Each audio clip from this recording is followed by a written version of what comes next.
Assalamualaikum warahmatullahi wabarakatuh. Perkenalkan, nama saya Afifah Nur dari kelas D3 2B Kebidanan Poltekkes Kemenkes RI Medan. Nah, saya di sini akan menjelaskan mengenai pemeriksaan Leopold. Sebenarnya apa sih pemeriksaan Leopold itu? Oke, di sini saya akan menjelaskannya. Pemeriksaan Leopold adalah suatu teknik pemeriksaan terhadap ibu hamil dengan cara perabaan, yaitu dengan merasakan bagian apa yang terdapat pada perut ibu hamil dengan menggunakan tangan pemeriksa dalam posisi tertentu. Tujuan pemeriksaan Leopold adalah untuk menentukan usia kehamilan ibu dan untuk menentukan tafsiran berat janin. Selain itu juga bisa untuk menentukan letak dan posisi janin pada uterus ibu. Nah, Leopold itu terbagi menjadi 4, yaitu Leopold 1, 2, 3, dan 4. Pada pemeriksaan Leopold, alat yang digunakan adalah yang pertama yaitu funduskop ataupun Doppler yang berfungsi untuk mendengarkan denyut jantung janin. Yang kedua ada pita senti untuk mengukur tinggi fundus uteri ibu. Kemudian yang ketiga ada handscone. Yang keempat ada selimut untuk menjaga privasi ibu. Kemudian ada gel apabila kita menggunakan Doppler untuk mendengarkan denyut jantung janin.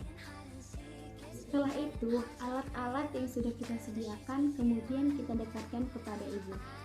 Di situ akan kita lakukan informed choice kepada ibu, apakah ibu bersedia untuk melakukan palpasi Leopold atau tidak. Jika ibu bersedia, maka kita akan melakukan cuci tangan 7 langkah dan tidak lupa untuk mengeringkannya. Setelah itu, ada baiknya kita anjurkan kepada ibu untuk berkemih terlebih dahulu agar kandung kemih ibu kosong dan ibu akan merasa nyaman saat pemeriksaan dilakukan. Pada Leopold 1, 2, dan 3, posisi ibu fleksi dengan kaki ditekuk sebesar 45 derajat dan posisi pemeriksa menghadap ke ibu. Sedangkan pada Leopold keempat, kaki ibu diluruskan dengan pemeriksa menghadap kaki ibu. Pada Leopold 1 bertujuan untuk menentukan usia kehamilan serta menentukan bagian apa yang terdapat pada fundus uteri. Apabila teraba keras, bulat, dan melengking berarti itu kepala janin. Namun apabila terasa lunak, tidak melenting, dan kurang bundar itu berarti bokong janin. Dan apabila posisi janin melintang, maka fundus uteri terasa kosong. Yang kedua yaitu Leopold 2. Tujuan Leopold 2 adalah untuk menentukan bagian ekstremitas janin atau anggota gerak janin dan untuk menentukan bagian apa yang terdapat pada kedua sisi uterus. Apabila teraba jelas, rata, cembung, dan kaku dan tidak dapat digerakkan, itu berarti bagian punggung. Namun apabila teraba tidak jelas, menonjol, bentuk atau posisi tidak jelas, maka itu kemungkinan adalah bagian ekstremitas janin. Selanjutnya Leopold ketiga yang bertujuan untuk mengetahui bagian apa yang terdapat di bagian bawah perut ibu, apakah itu kepala ataupun bokong. Apabila teraba keras, bulat, dan melenting berarti itu adalah kepala, dan apabila teraba sedikit lunak dan kurang bulat itu berarti adalah bokong. Caranya yaitu tangan kanan berada di bawah bagian perut ibu dan tangan kiri berada di fundus uteri ibu.